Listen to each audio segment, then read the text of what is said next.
People who work at super fancy hotels, what kind of stuff happens that management doesn't want people to know about?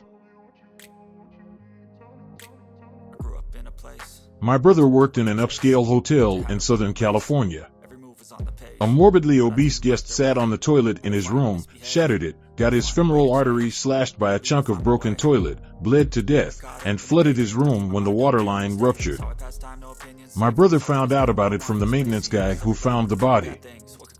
Management made sure no other guest ever knew, including the guests in the room below the death scene who called for maintenance because water was running down their wall. It's pretty common to have a dead guest. There's a standard procedure for it, and we take care of it quietly. I was once waiting for an elevator in a hotel pretty early in the morning. The doors opened and reflexively I started to get on. But it was filled with EMTs, a stretcher, and the hotel's general manager. He politely suggested I wait for the next one. The patient had an oxygen mask on, with some tubes leading somewhere. Later I noticed that the ambulance pulled off without the siren and waited for a stoplight. I suspect he was dead all along, and they just made it look like he was unconscious and getting treatment. I used to work as an EMT, as well as in a hotel. I've seen both worlds, LOL. But no lights and sirens doesn't necessarily mean the patient is dead. It could mean the emergency is over.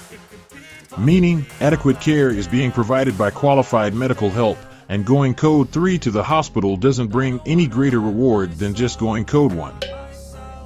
My wife claims that the amount of people who shit in the shower far exceeds however many people you think shit in a shower. My lady is always telling me to get shower shoes. You definitely sold me on buying shower shoes. Also, all the different kinds of foot fungus that can easily spread to you.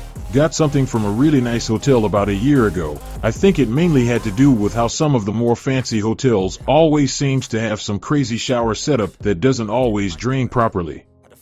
Since then, I've been washing the floor of the shower with soap before taking a shower. They're a weirdly popular place to commit suicide. Have a nice last meal, some nice entertainment as the swan song, then die in the comfort afforded by 5-star accommodation, safe in the knowledge that someone will find the body and they won't be left lying on the floor of their own home for 7 months before somebody notices. I think actually most people who do this, do so to avoid a loved one finding them. This is the same reason why so many do it in their cars. It's often both. And oftentimes someone has no close loved ones to find them, so they need to arrange it. We turn a blind eye to drug dealers and prostitutes more often than you think. They hardly complain and usually prepay huge bonds happily. Also, we don't give a shit if you're having an affair. When I worked at a nice hotel, the affair one was brought up in training. Never mention a person being regular, and doubly don't mention anything about their partner or the fact it's a different partner. That became a rule after some valet basically kickstarted a very nasty divorce with a wealthy guest. The same thing happened at my hotel. A regular guest brought his wife for the first time, and she questioned why he was getting all the returning benefits. They seriously didn't consider going far out for affairs, and actually went to the same hotel with their wife that they frequently were banging other people at. This just seems like karma. Family member used to work at Opryland Hotel in Nashville. Yes, it's super fancy. For about a year, they had a phantom shitter. As in, random dumps left in random places. It was always in corners where security cameras didn't reach. They figured it was an employee, and had some ideas, but never knew who it was, until someone left and it stopped. This was about 20 years ago. Of course, I'm sitting in a bed at this hotel right this moment, LOL. You have take a shit in a corner where the camera can't see you. LOL, I'm just imagining the shitter was still employed but stopped when a coworker left, so everyone thought it was them. Perfect crime. My buddy was a dive instructor at a luxury resort on an island. One of the guests had a heart attack on the diving excursion before he got off the boat. The nearest doctor couldn't come for 24 hours, so they put the corpse in a guest room and cranked up the aircon. Of course, reception gave the key to the corpse room to a newly arrived honeymooning couple. They were greeted by the star of Weekend at Bernie's.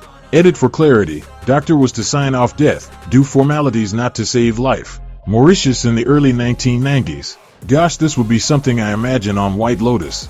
My brother was going to propose during a vacation dive. As they came up after their first dive, he hadn't popped the question yet. They were greeted by emergency staff searching for a diver missing from their group. Turns out he did drown. They eventually recovered the body, and brother and girlfriend spent the next few hours detained by the police as they interviewed everyone who had been on the same boat. They're now happily married.